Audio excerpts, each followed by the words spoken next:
espero que todas e todos que acompanham este programa estejam bem.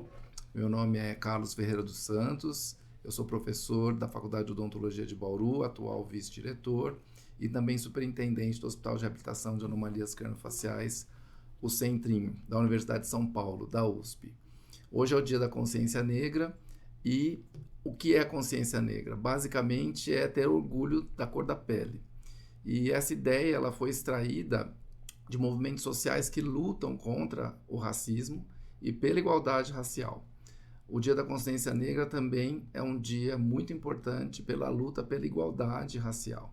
E por que o dia 20 de novembro foi escolhido para celebrar o Dia da Consciência Negra? Que ela é uma homenagem a Zumbi dos Palmares, que foi um dos últimos líderes do Quilombo dos Palmares. Ele foi assassinado por bandeirantes no dia 20 de novembro de 1695, marcando uma luta contra a opressão e a sua contribuição para a resistência negra no Brasil. O dia 20 de novembro tem aqui no Brasil o Dia Nacional da Consciência Negra, que foi determinado por lei presidencial, e no estado de São Paulo também o governo do estado de São Paulo, por meio da Lei 370 de 2023, instituiu o Dia da Consciência Negra em todos os municípios do estado de São Paulo. E por que é importante falarmos sobre o Dia da Consciência Negra? Para abordar temas como preconceito, diversidade étnico-racial, em diferentes esferas da sociedade e também ensinar a importância da cultura africana na construção social e cultural brasileira. E óbvio que além de abordar as questões que envolvem Zumbi e o Quilombo dos Palmares, o Dia da Consciência Negra é uma data muito significativa, porque traz à luz questões muito importantes como o racismo e a desigualdade na sociedade brasileira. E com muito prazer, nós temos hoje aqui duas convidadas. A primeira é Jéssica Brito, que é fonoaudióloga, formada aqui pela Faculdade de Odontologia de Bauru, nossa ex-aluna. Seja bem-vinda, Jéssica. Obrigada, professor. E a nossa Suelen Arruda do Nascimento, que é aluna do curso de Medicina. Seja bem-vinda, Suelen. Muito obrigada pelo convite, professor.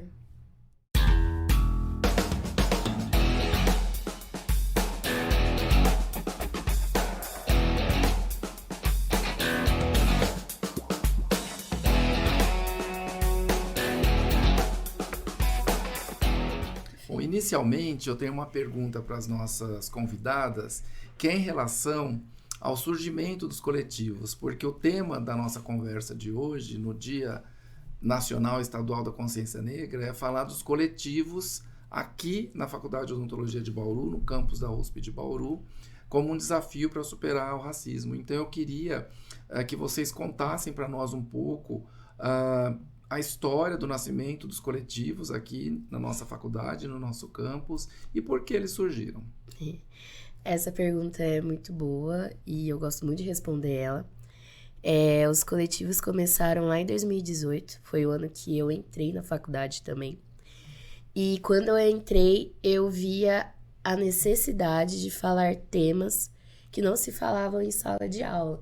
Então, por exemplo, eu entrei e era só anatomia, bioquímica, anatomofisiologia. E eu falava, gente, tá, mas e os problemas reais, sabe? Eu sentia muito que aqui a FOB era como se fosse uma bolha e as coisas lá de fora não afetassem a gente. E aí, nisso, eu conversei com mais 5 gatos pingados da minha sala, a Ananda, a Marielle, a Clara, no início. E a gente foi falar com a Paula, do Centro Cultural. A gente falou sobre a importância, né, de ter um espaço para debater sobre feminismo, sobre desigualdade social, sobre o que seria um corpo padrão. E aí a gente foi falar com a Paula. Isso no meio do ano de 2018. E aí a gente propôs, né, isso para ela e ela falou, tá, mas o que vocês querem falar? E aí o nosso primeiro tema foi sobre o feminismo. E aí a gente não tinha conhecimento sobre Canva, então foi uma arte super, sabe, Peak College da época. Aí foi uma arte assim. E a gente arriscou, vamos colocar no Facebook. Na época a gente usava Facebook ainda, isso é muito louco, pensar que usava Facebook. E aí a gente criou esse evento. Nesse evento, Ficou aqui, é claro, para a USP e também para Bauru em si, né? Aí eu lembro muito bem desse dia que foi lá no CC. E aí, por que o Centro Cultural também, né? Porque o Centro Cultural, ele é um espaço bem descontraído, é onde não tem que ter tanta formalidade, é onde o aluno se sente bem, né? Não só o aluno, mas o servidor também. Porque os coletivos não eram só para os alunos, eram para os servidores também, funcionários. Então, tanto é mestrandos, pós-graduação da Garra, que participava no início também. E a primeira roda foi sobre feminismo. E o bacana é, claro, que não tinha muitas pessoas.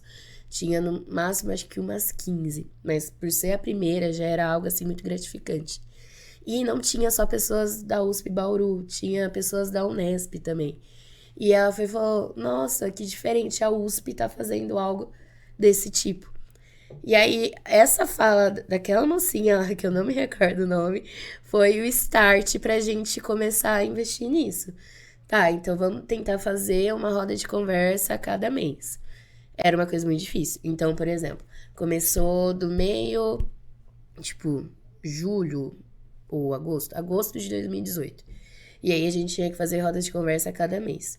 Claro que não deu pra ser todos os meses, porque era algo novo.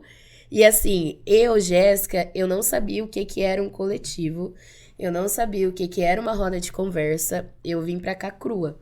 Porque da onde eu veio, da onde eu vim, que é Bom Jesus Perdões, beijo cidade. Lá não era discutido sobre isso, sabe? Então, nunca foi problema eu ser preta, nunca foi problema eu ser gorda, nunca foi problema eu ser mulher na realidade de lá. Então, eu vim pra USP, no primeiro semestre eu já vi algumas coisinhas assim aparecendo em mim. Então, assim, se eu sou algo político, né? Que eu acho que todo mundo é um ser político. Foi por conta da USP. Então, eu fui um ser mais pensante, cuidados com as palavras também. Isso foi muito bom para eu começar a conversar com as outras pessoas, sabe? E ter uma não é liderança, mas algo linear, sabe? Sem hierarquia. Então, isso foi muito gratificante para mim. E aí a gente foi fazendo essas rodas. Aí eu fui falar com o professor nesse mesmo ano. E aí, né, eu fui pedir o aval, né? Porque eu fui explicar, ó, a gente tá tentando fazer isso, tentando juntar alguns alunos, fazer roda de conversa. E aí a gente sempre com um cuidado, né, pra não ter um cunho político, né, dentro da Universidade de São Paulo. Então, a gente foi, né, se enquadrando, foi Só indo. esclarecendo, eu era o diretor na O época. professor era o diretor na época. E foi muito bom, porque eu acho que foi a primeira vez que eu falei com o senhor, né? No meu primeiro ano de faculdade, desbocada. Sempre desbocada. Aí eu fui lá tomar um cafezinho. Eu falei, nossa, um cafezinho antes. Aí eu conversei com o professor. E assim, o professor Carlos sempre muito aberto e muito receptivo em relação às ideias e os ideais dos alunos aqui no campus. Então, isso foi algo muito fortificante pra gente na época, né? Porque era algo novo, que nem a gente sabia o que estava fazendo. E o professor Carlos nos auxiliou. Então, a gente começou com o Coletivo Não Te Rendas. E o Coletivo Não Te Rendas, ele era um coletivo que falava de tudo. Então, falava de racismo, falava de feminismo, falava sobre desigualdade social, desigualdade de salário, o que seria um corpo padrão, agrotóxico, já teve até uma de gosto de agrotóxico. Foi muito bacana. Então, o Coletivo Não Te Rendas ele era mais amplo e tinha pessoas da odonto, da fono e da medicina também. Nesse mesmo ano, também surgiu o Coletivo Marias, que era ministrado pela maior parte pela medicina, da T1. Então, e eu quero falar o nome delas, que eu acho que é o nome que tem que ser exacerbado, assim. Então, Thaís, Carol Carvalho, Perrot também, ela participou, Maria Clara Dantas, a Ellen Martelli.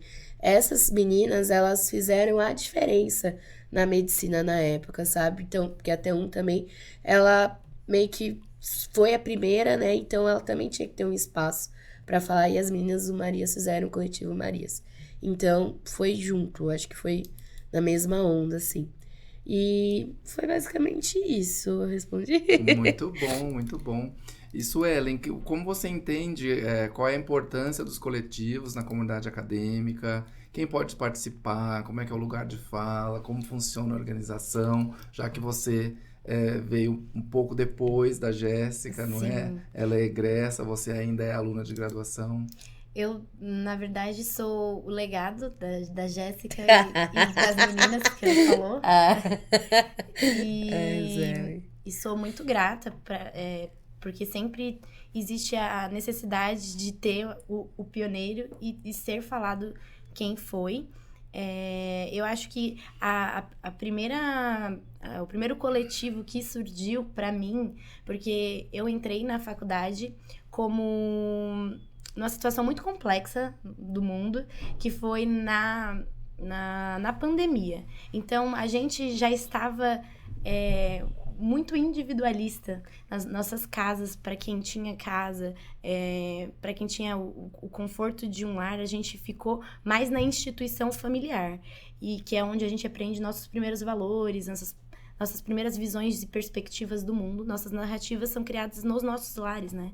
Então, eu acho que ficamos muito tempo dentro de casa, e depois a gente vê esse novo normal, que foi voltar para a universidade, voltar a conviver com colega. Eu lembro que teve toda uma questão de um estranhamento, o não contato, e tudo isso surgiu de uma forma muito abrupta, né? Porque como entrar na universidade é conviver com diferentes, porque enquanto você tá na escola ainda, eu acho que é um pouco ainda padronizado questão de gostos, como você se veste. Então vai ter sempre um grupinho que parece com você, que te acolhe, parece ser um lugar mais seguro.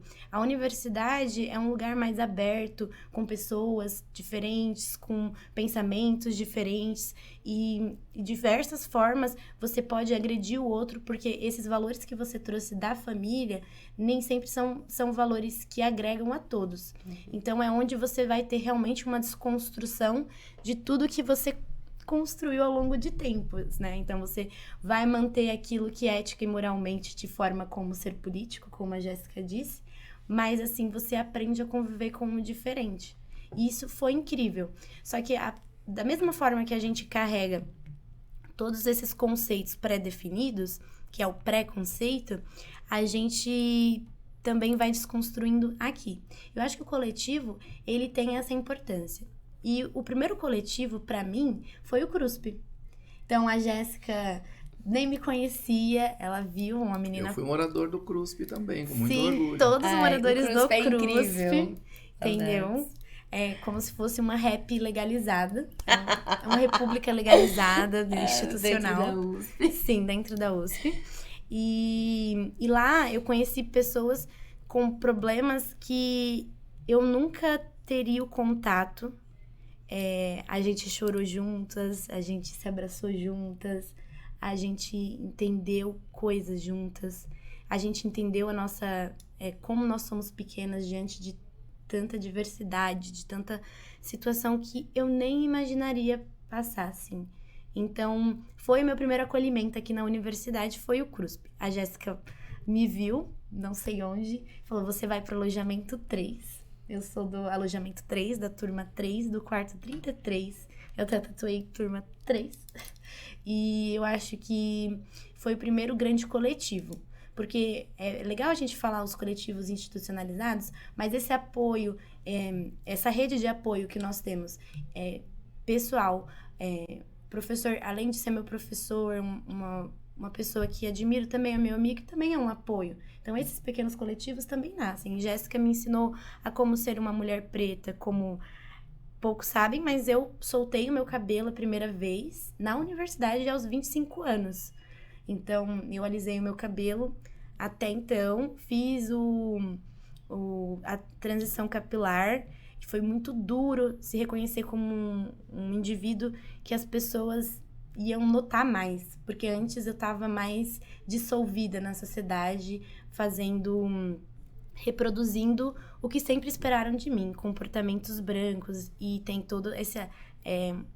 olha, quanto menos me notarem, melhor. Então, menos o meu cabelo aparecer, menos os meus traços negroides aparecer.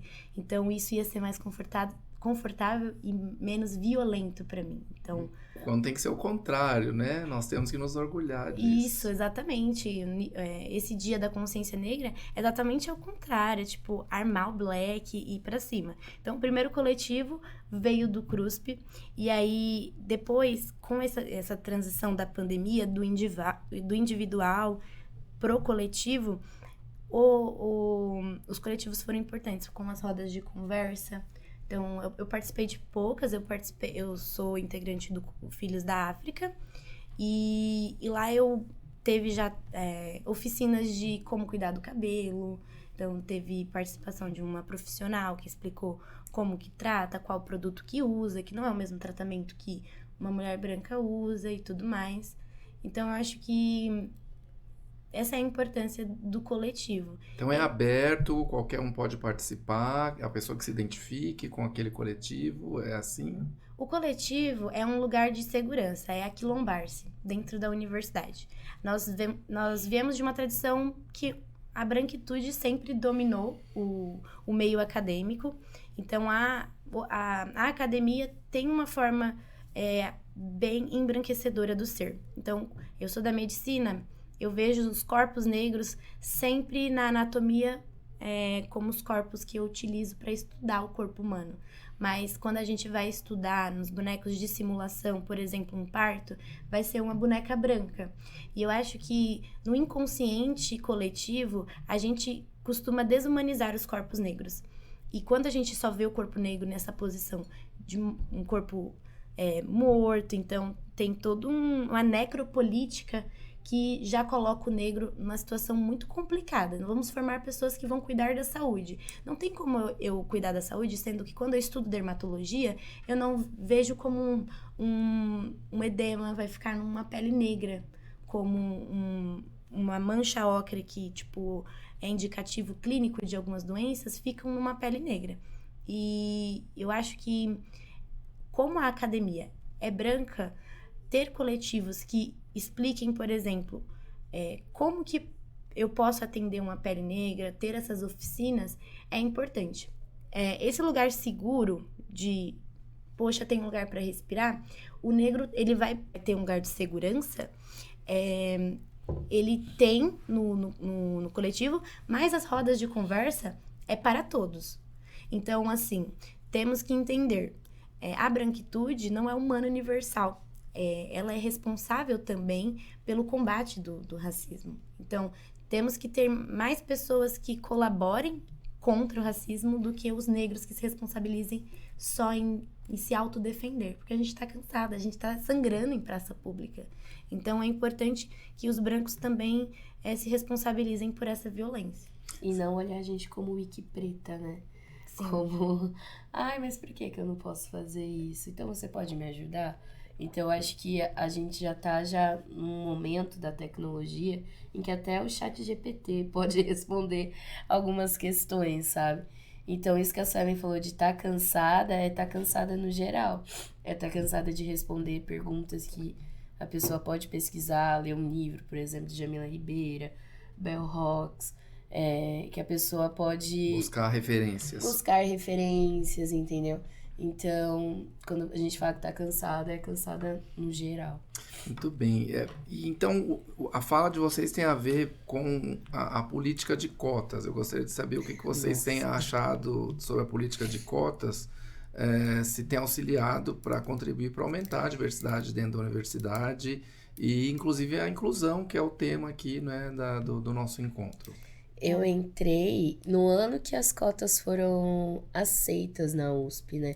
Acho que eu sou da primeira, porque assim, a USP teve várias tentativas de cotas, porque eu acho que a política de cotas, ela foi em 2016. Ela foi progressiva, não é? Havia um percentual que ele tinha que ser atingido. Então, primeiro foi bonificação, aí, tipo, em cima da nota que você tirou, não conseguiu colocar pessoas negras, indígenas, não conseguiu pôr.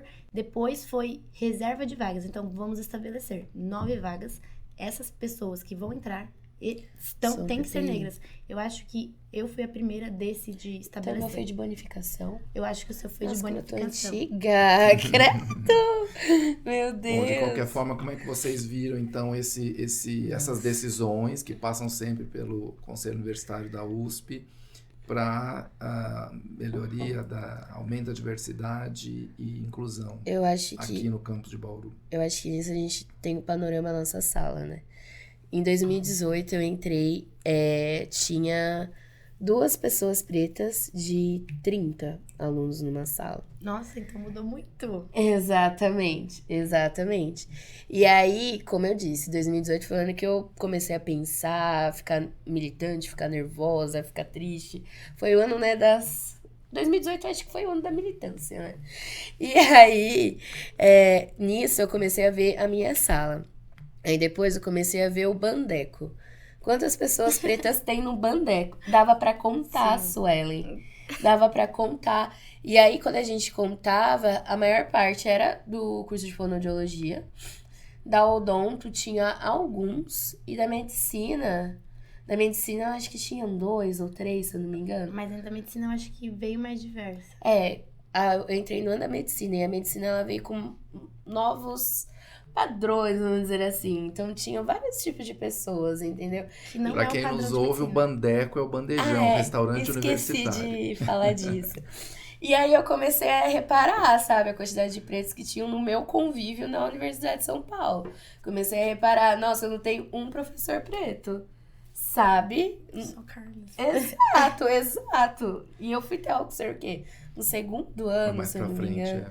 Exatamente. E aí, não tinha essa representatividade. Tinha alguns pós-doutores, mestrandos do HAC, que vinham pra cá, por exemplo, a Laís, ela sempre estava nas rodas, então tinha ela como referência, como uma mulher preta aqui, mas assim, dava pra contar. E isso é muito assustador. E aí, isso foi no meu primeiro ano. Aí, com o passar dos anos, foi aparecendo mais dos nossos. E eu lembro que eu sempre ficava na semana de recepção. Eu amava trabalhar na semana de recepção para receber os calouros. Inclusive, eu fiz uma semana de recepção para você, né? A Jéssica E aí- foi minha veterana que me recebeu. Ela que me explicou onde ficava o bandeco, onde ficava o banco, onde ficava a biblioteca, as passagens secretas da FOB. Na FOB. Tem Sim. várias. E eu acho que Tem isso é muito várias. importante. E aí, toda vez que eu via um preto, eu falava, obrigada por você estar aqui. E aí, no início, eles falavam, você é doida, tá falando?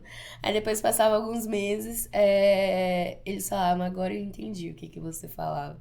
Então, acho que ter esse acolhimento dos nossos pros nossos é muito importante, até pra pessoa permanecer na universidade, sabe? Porque a universidade é muito difícil, ela não é tão fácil, não é só, ai, passei e vou fazer as matérias, não. Tem muitas coisas, principalmente quem mora no CRUSP, sabe? Então, a gente tem um bandeco, mas só que aí a gente tem que pensar no dinheiro que a gente tem que guardar, tem O que fim de ver. semana, né? Que o restaurante não Exato, funciona. Exato. Aí a gente tem que pensar também na família que tá longe, a gente tem que pensar nos amigos, a gente tem que pensar que a gente tem que lavar uma roupa, entendeu? Isso foram, tipo, esperar a vez pra lavar roupa, sabe? Então o CRUSP também me ajudou muito nisso, né? Pra esperar a minha vez, isso é ótimo. O CRUSP, acho que ele torna vários cidadãos bem, né? Os cidadãos assim que a gente fica, eu acho que eu tô preparada pra um BBB, por exemplo. O CRUSP é isso. Mas foi basicamente isso, né? Eu acho que com o passar dos anos foram aparecendo mais pessoas pretas. E pra pessoa preta estudar é um pouquinho mais difícil, porque normalmente Sim. a pessoa preta, ela veio de qual escola?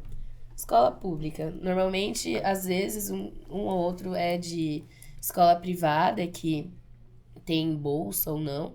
E, enfim, e quando a gente entra, a gente tá com pessoas que estudaram em escolas particulares e que sabe tudo e que já sabia o ciclo de Krebs, por exemplo, enquanto eu, o que é isso, meu Deus do céu? Então, assim, eu não tive física, eu não tive química, então eu passar por tudo isso aqui, na minha primeira semana de faculdade, eu falei, eu quero largar, eu não tô sabendo nada. E aí eu conversei com meu pai falou, não, GG, você lutou muito pra tá aí, você vai ficar. É desesperador. É desesperador e, tipo, é uma competição que A gente já larga lá atrás. Tipo, é uma corrida e a gente tá lá atrás. Então, eu imagino assim, quando eu vejo... A gente tá de Velotrol enquanto as pessoas estão de uma moto, sabe? Sim, é tipo, isso. O meu amigo, pra entender o mesmo conceito que eu estudo 1 hora, eu pra conseguir acompanhar e entender, porque a gente tem uma cobrança, porque ser preto não é ser bom, você tem que ser excelente. Você não pode ser só bom. Uma pessoa que sempre teve o privilégio, ela pode só ser ok, mediana, e tudo bem. A gente não tem essa possibilidade, porque sempre vão testar nossa qualidade. Então, a gente vai ter sempre que falar nossos títulos para ser respeitado antes. Aprendi com o professor Carlos, você tá na melhor, você tá na USP, você tem que falar. Porque se você não fala, a pessoa já vai com um olhar de esse preconceito de casa. Perfeito. E o que vocês sentem de necessidade para que ocorra a inclusão aqui no nosso campus? Eu ia cortar agora só para falar das cotas que eu não tinha falado. Desculpa, pode voltar. É que tem relação, né? Tudo bem. Sobre as cotas, o que a Jéssica disse, né, da minha situação, a medicina aqui na USP Bauru, ela é bem diversa e não é uma amostragem do que é a medicina no Brasil, né? Eu sou 3% do Brasil e isso é muito complexo.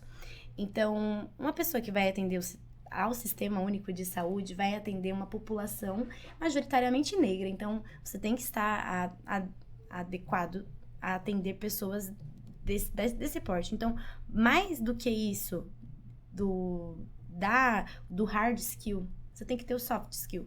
Muitas pessoas aqui, o mais difícil é ter o soft skill. Às vezes, o ciclo de Krebs é o mais fácil para eles. Agora, entender o indivíduo como um ser que, às vezes, não é o omeprazol que vai ajudar. Às vezes, é saber fazer a conta do final do mês para fechar o mês da conta daquele trabalhador que ajuda a mudar a acidez gástrica do estômago dele. Não apenas um inibidor de prótons. Contexto social. Um contexto social. Então, as cotas, para mim, eu tentei medicina 5 anos. Tentei 5 anos, eu vim de uma escola pública, eu ainda fiz federal também, através de reserva de vagas, e eu cheguei aqui pelas cotas, e é o que quem tem medo do feminismo negro da Djamila Ribeiro fala. É uma igualdade aristotélica, é tratar desigualmente os desiguais. É como um dos pilares do SUS, a equidade. Então, é aquele emblemático desenho que tem pessoas tentando enxergar no muro e você coloca escadinhas adequadas ao tamanho da pessoa para que todos tenham a mesma visão, a mesma narrativa. É injusto. Nós temos um país de mais de 500 anos e 300 anos a gente escravizou sistematicamente populações indígenas, negras. E faz 139 anos que foi abolida a escravidão, né? Então, recente. Tipo, meu bisavô não teve acesso.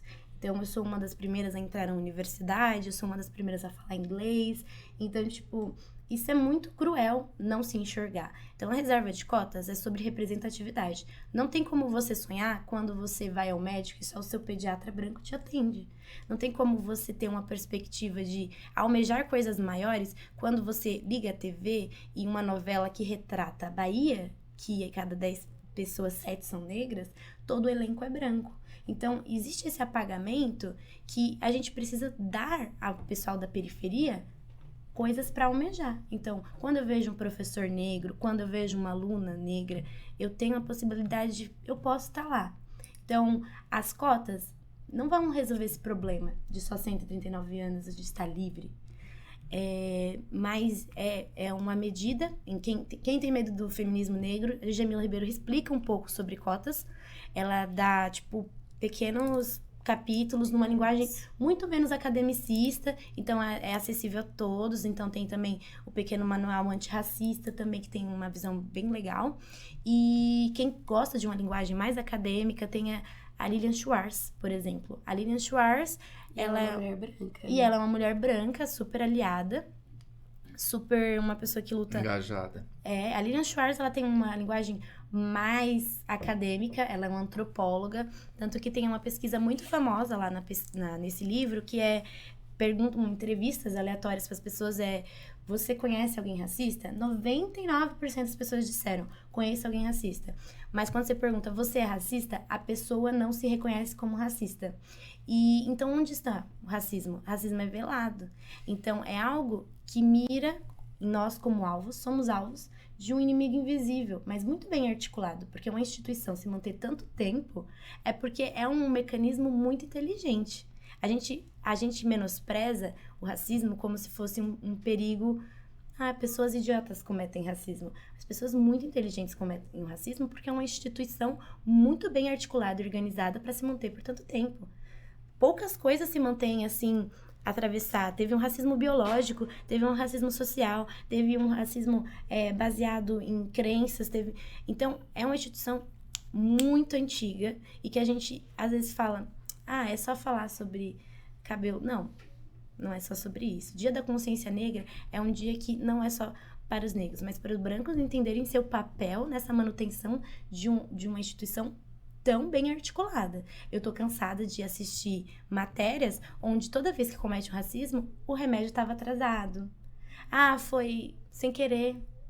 Não sei o quê. Não, eu como uma mulher, eu cometo machismo. Não tem como eu estar numa sociedade machista e não reproduzir algo que eu fui ensinada. Então, eu ser uma mulher feminista, não é que eu não vou cometer machismo. É que quando eu cometer, eu vou reconhecer mais rápido e eu vou automaticamente falar, calma, isso foi uma reprodução machista da minha parte. Me desculpa. Não é porque eu conheço... tem até amigos que são... A Jéssica é uma mulher gorda. Não significa que eu não vou cometer gordofobia. E quando eu reconhecer, ela vai me avisar e eu não achar que isso é pessoal. Porque a gente acha que é individual. A pessoa se protege. Isso que você falou foi racista. Eu não. Não, mas não é sobre você, querida. Sobre Pequeno Alecrim Dourado. É sobre uma instituição, você está reproduzindo. Então a pessoa nunca fala, isso é meu. Isso, a gente tá cansada. Não quero mais ver isso. Eu quero que as pessoas peguem livros e leiam. Se reconheçam como pessoas que fazem manutenção de um sistema. E acho que eu fui além do que era da cota, mas sobre a questão da representatividade era isso. Excelente. E sobre a inclusão aqui no campus, o que vocês acham? Que necessidades vocês entendem que são importantes para que a inclusão aconteça? Isso tem mudado ao longo dos anos. A Jéssica, que já é uma egressa, agora a Suelen, enquanto aluna de graduação ainda. Sobre a inclusão, tá. Pergunta difícil para responder. Sobre a inclusão, acho que tem tanto essa questão da inclusão por meio dos coletivos e por meio do movimento estudantil, mas institucional também vem. Então, nós temos diversas bolsas e auxílios, que isso é importante para a manutenção, pensando que pessoas negras estão associadas mais a questões socioeconômicas vulneráveis. Não que todo negro é pobre, não que todo negro vai estar numa favela, não é isso. A gente também tem que parar de associar esse mundo.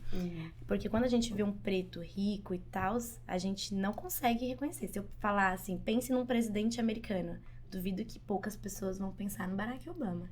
Acho que só quem é preto vai pensar no Barack Obama. Sim, a gente tem que reconhecer o negro também como detentor de poder, como diretor de uma faculdade.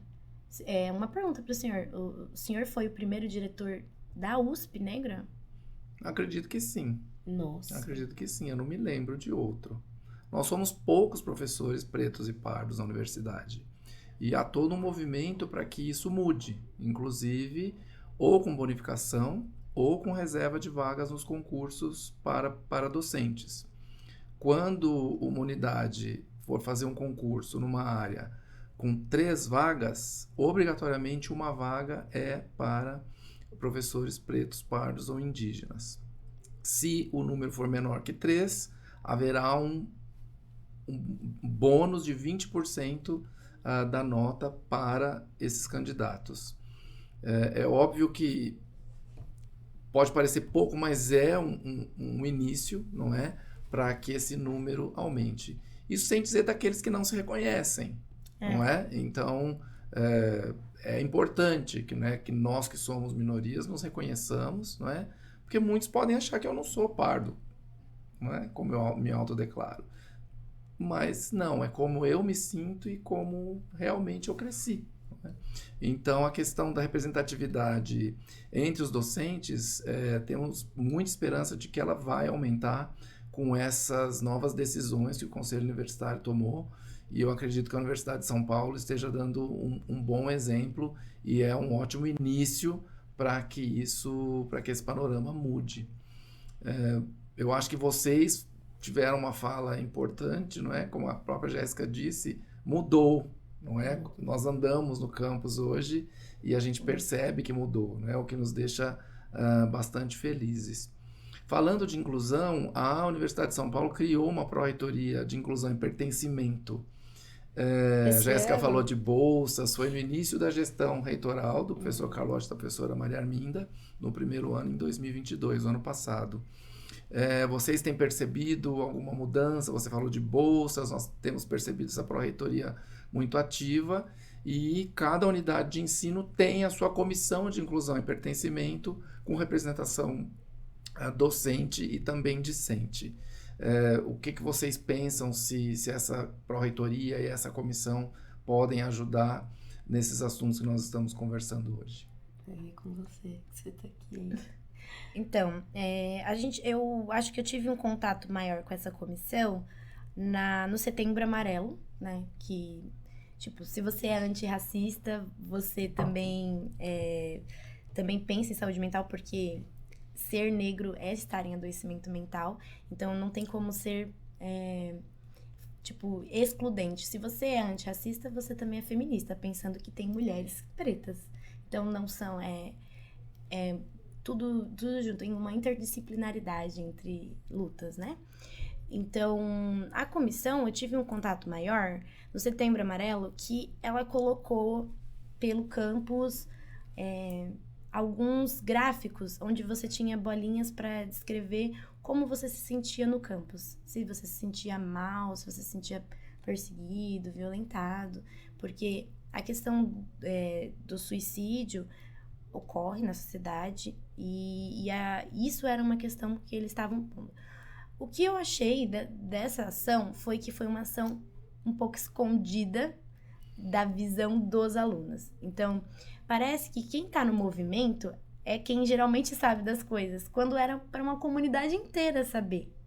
Então, tava lá no cantinho da FOB, eu não lembro onde tava. Não teve divulgação, nada?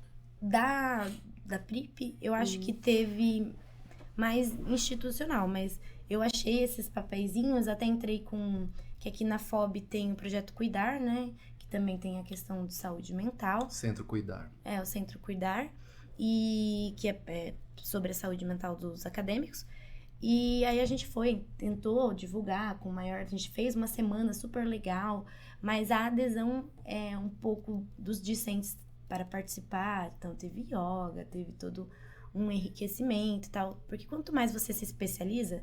Eu lia muito mais livros de antropologia sobre o mundo antes da faculdade. Hoje em dia é mais fisiopato, né? Você tem menos tempo. Eu acho que tem isso também.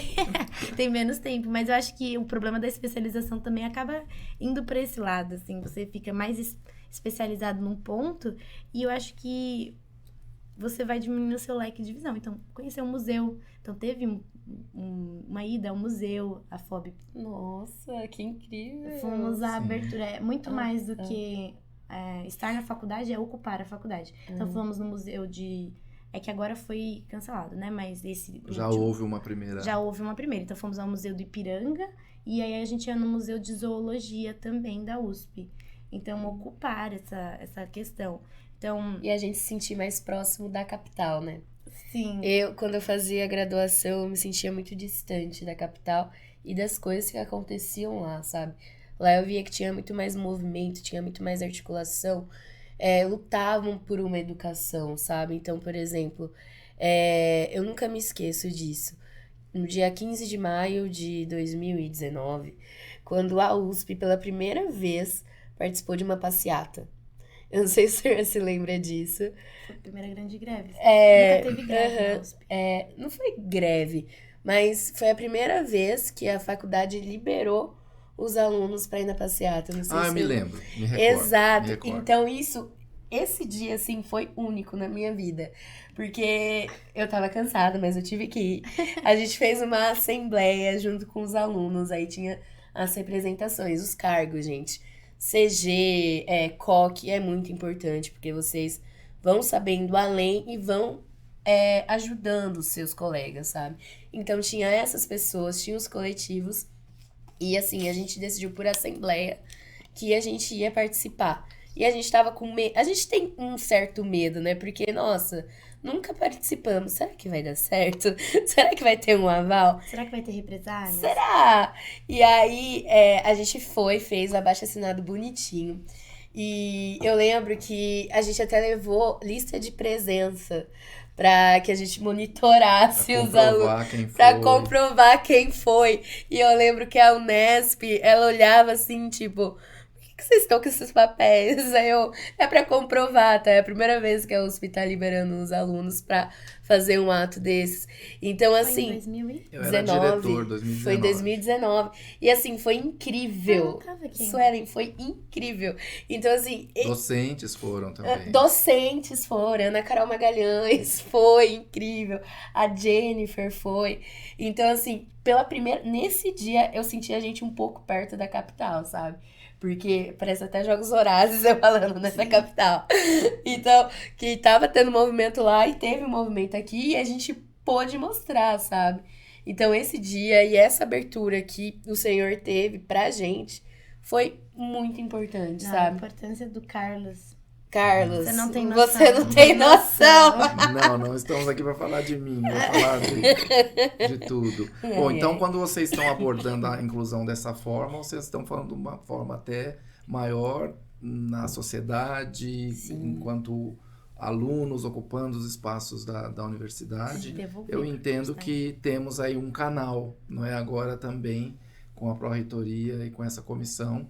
E nós temos que aprender a usar esse canal, não é? Como ele é muito novo, não é? novo. Ele precisa ser bem utilizado, tem que ter muito diálogo, muita articulação. Aqui no campus, a professora Maria Fernanda Mondelli é a nossa presidente, a professora Débora Ferrari é a vice-presidente. Elas estão muito atentas aí, se esforçando para mais acertar do que errar. Então, vamos apoiá-las, não é?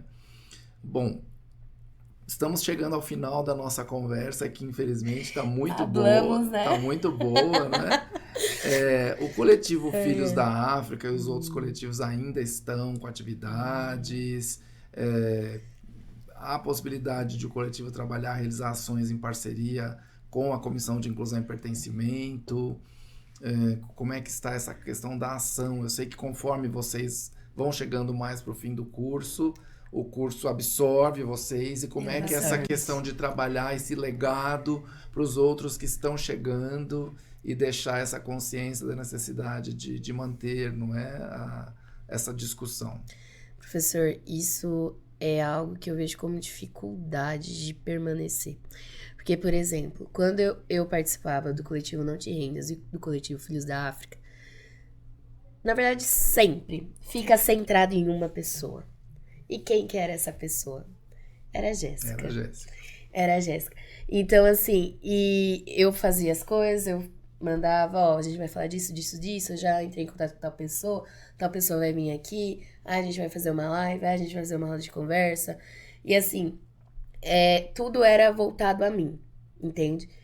Eu tentava disseminar, né, as funções, mas tudo voltava pra mim. Era impressionante, assim. E assim, a gente é um coletivo no grupo, mas parece que a faculdade, as funções, as matérias vão sugando os alunos. E nem tá mais para perto do final. Acho que desde o início. Eu acho que a gente entra na faculdade se cobrando muito. Então, uma coisa que eu vejo é que, quando eu estava até o ano passado, é que as pessoas não têm tempo. Então, por exemplo, eu vou fazer uma roda de conversa à noite no Centro Cultural. Aí falava, mas eu tenho atividade de liga. Mas eu tenho treino. Mas eu tenho tal matéria. Então, assim, eu via que É bacana, eu participo do coletivo.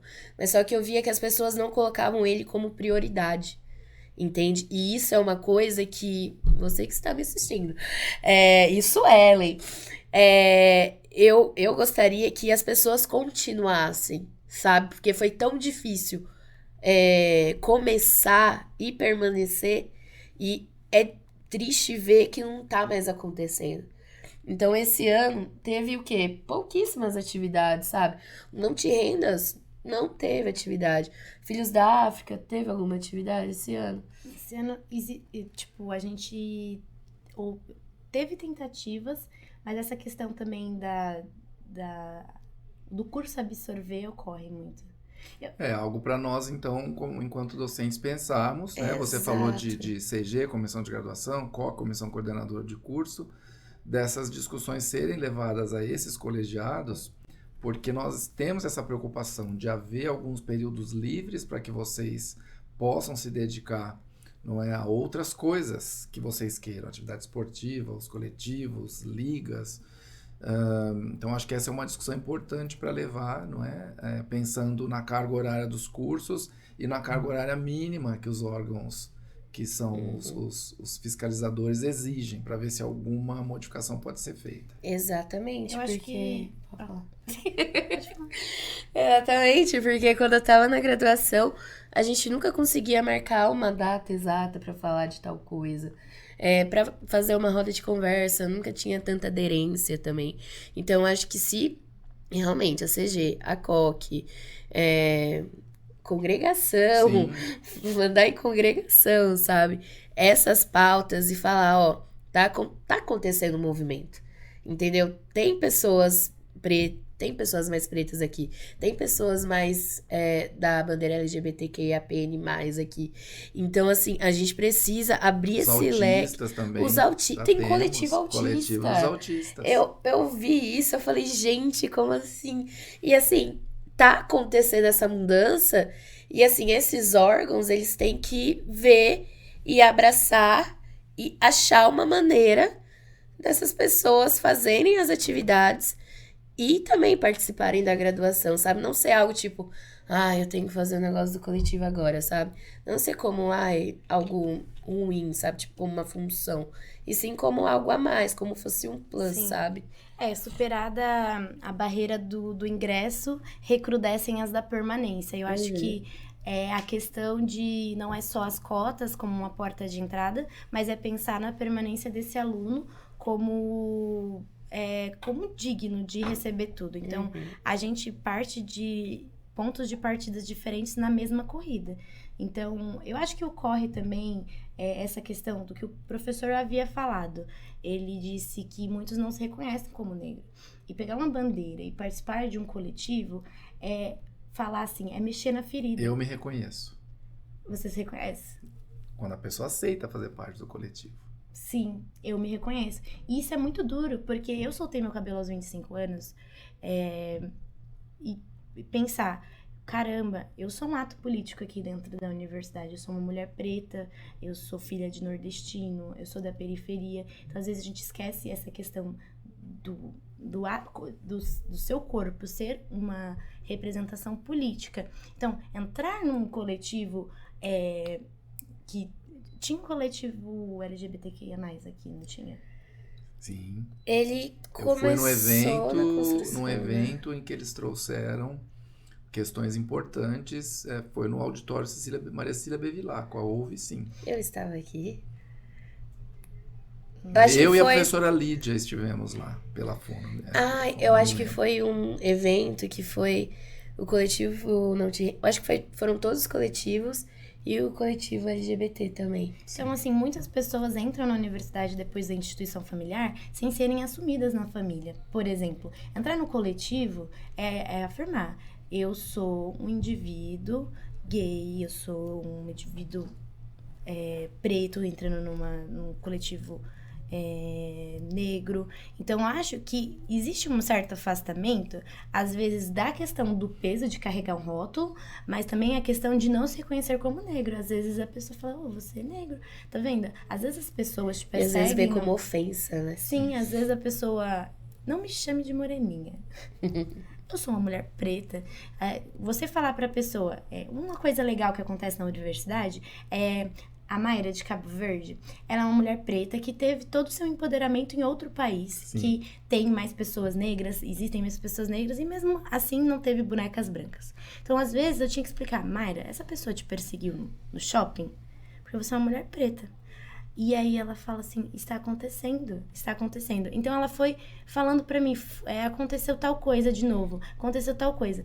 E ela fica indignada que ela fala assim, a autoestima do preto aqui no Brasil Não existe. assim, tá em destroços. Então, quando você pensa, tenho que levar uma faculdade, tenho que lavar minha roupa, tenho que esperar a vaga da lavar a minha roupa, fazer as coisas, fazer projeto, fazer coisas. Sobreviver é a regra. Agora, ter uma vida com qualidade, talvez a gente vai negligenciando. Isso na faculdade de saúde. Então, eu acho que quando você entra num coletivo, muito mais do que coragem, é descobrir que suas dores têm nome. Então, a gente vive com um vilão invisível. Então, às vezes a gente acha, poxa, só eu tô sentindo isso. Eu sou uma pessoa que não tem como explicar isso pra outra pessoa. Mas num coletivo, você fala e tá vendo? Porque muitas vezes eu olho pra Jéssica e falo, você viu? Aconteceu? E era uma coisa que só a gente tinha, Sim, né? Enquanto nossas amigas brancas- tipo, o quê? Nossas amigas brancas ficavam, o que aconteceu? E eu só assim, você viu, Jéssica? Tipo, o campus do interior, a gente entra em contato exatamente com pessoas que são muito conservadoras no sentido de o racismo aqui é mais escancarado do que na capital. Então, é mais perseguido em loja e tudo mais. Então, umas perguntas muito invasivas. Não toquem no meu cabelo, pelo amor de Deus. O que é isso, gente? Eu não sou um animal exótico exposto a degustação. Não sou a mulata exportação para você ficar tocando em mim. Não sou. Então, quando você quiser fazer uma pergunta, você acha que tem que refazer essa pergunta a você. Porque eu acho que se você, enquanto uma pessoa branca, não pergunta para o seu coleguinha branco como ele lava o cabelo. Então, eu acho que a questão da universidade encontrar pessoas de outro país, identificar como que foi... Nossa, eu sou dos anos 90. Quem que tinha nos anos 90 TV? Angélica, Xuxa, As Paquita. as Paquita branca, loira. E agora na televisão tá tendo mais essa questão, né? Por exemplo, agora não é só... Antes era só a preta doméstica. Agora tem a preta dona de um escritório, advogada. Juíza, na novela das 9. Juíza, médica, entendeu? Então, assim, e a gente foi criado a ver a gente como servindo. Tipo assim, parece que a gente foi criado pra servir. E a gente ocupa esse local. E não pra ser servido. Eu sinto isso comigo até hoje. A gente pede desculpa pra entrar. Exatamente. A gente pede, com licença, alguém vai me oferecer um café. Eu falei, não, que isso, imagina, eu pego café. A gente não é acostumado a ter essas coisinhas, né? Um E são copo. coisas Gente, tem um copo aqui. É louça nova, tá? pra gente. Bom, infelizmente, para finalizar, Não! eu queria que vocês ponderassem como é que seria o campus ideal para vocês. O que vocês acreditam que pode ser feito para que esse ideal se torne uma realidade? Um campus ideal. Bem Wakanda, né? Não, aí também não, é sério. A gente é pra todos. Pra todos. Brincadeira. Eu acho que ter mais essas políticas de inclusão, ter mais auxílios, né? Eu não sei, teve uma mudança, né, no valor dos auxílios. Teve. Houve, a USP praticamente duplicou os valores aplicados para permanência estudantil. Isso é importante. E, tipo, ver também a realidade do Brasil e a realidade da pessoa e também ir reajustando. Que nunca vai ser perfeito também, né? Mas ir reajustando com o passar dos anos, sabe? Não ficar preso num valor. Porque as coisas sobem, então ir mudando, sabe? Ter mais espaços para as pessoas pretas, para pessoas LGBT, sabe? Para elas se sentirem bem. Como se fosse uma ouvidoria, sabe? Eu acho que falta uma ouvidoria aqui. Mas se bem que os coletivos podem ser querendo ou não, uma ouvidoria, nós né? temos as ouvidorias, né? Infelizmente, as ouvidorias hoje elas são mais usadas para as denúncias, para as reclamações, e não como espaço de construção. Exato. Talvez o que sim. vocês queiram dizer seja isso. Eu acho que poderia ser algo como construtivo também. Pensar que é mutável, né? Tipo, existem já diversas políticas muito bem estruturadas no papel, assim. Mas na ação Na ação, diferente. não. Eu acho que personalizar sempre é a demanda. Então, ter existe esse afastamento hierárquico do discente com o docente. Eu acho que talvez seja esse o afastamento que ocorreu das ouvidorias, as formas, e talvez os coletivos sejam meio de fazer esse filtro. Tipo, tenho medo de represárias, estou sofrendo certa coisa, tive racismo na clínica, tal professor fez uma manutenção de um gesto opressivo. E eu acho que a gente tem medo, porque a gente tem pouco poder hierarquicamente Nós somos pensando, alunos. só que a gente é a produção da universidade. O aluno é o produto final, né? A gente é todo mundo, e esse é o produto que nós produzimos para a sociedade. Eu acho que sempre que pensar nessas políticas, ter uma adaptação em tempo real às demandas. Então, tentar por vias, porque foi o que a gente falou, a gente está cansado, estamos sangrando em meio ao passeio público. Então, acho que ter uma personalização, uma Adequação, uma adaptação. por exemplo, a universidade é pública, mas pensar que os materiais de odonto Caríssimos. É algo que E preocupa. assim, algo e às preocupa. vezes o professor não deixa a aluna participar porque não tem tal material. Tem. Se é algo que preocupa, nós temos discutido com a Pró-Reitoria de Graduação, isso já foi compreendido pela universidade, não é? A FOB, a FORP e a FOUSP estão unidas para realmente atender essa demanda, porque não vai adiantar que esse aluno tenha mais chances de entrar, mas que ele não consiga concluir o curso porque ele não tem o material, o instrumental necessário. Então, no nosso campus é o curso que mais preocupa, não é? Porque vocês sabem das necessidades aí de instrumental da odonto, mas há preocupações também em relação a odonto, E tem a um fonemedicina. instrumental para todos, né? Tem da esse professora projeto. Karen, que hoje é a nossa prefeita, ela começou esse projeto já há algum tempo.